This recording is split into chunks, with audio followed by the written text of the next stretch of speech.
Беларусь купляе больш, чым прадае, і гэта небяспечна. Яшчэ зусім нядаўна беларусам казалі, не страшна, калі Захад увёў санкцыі. У нас ёсць бяздонная Расія і Кітай. Прайшло некалькі гадоў, і вось сюрпрыз. Расія купляе ўсё менш, а Кітай асабліва і не збіраўся. Да, расійская эканоміка сжимаецца. Экспорт падае, імпорт расце, а дзірка ў гандлёвым балансе ўсё большая. За год адмоўная сальда павялічылася на 1,3 мільярда даляраў, пішуць нашы грошы. Простымі словамі, Беларусь купляе больш, чым прадае, і за 8 месяцаў страціла амаль 4 мільярда даляраў валюты. Выяўляецца, калі ў цябе адзін пакупнік, гэта праблема і вялікая.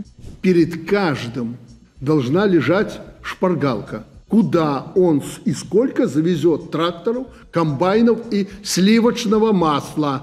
Як гэта зрабіць у цяперашніх палітычных і эканамічных умовах, адказу няма, але паводле дырэктывы трэба. А пакуль растуць замежны доўг, залежнасць Беларусі ад Расіі і даражэй усё імпартнае.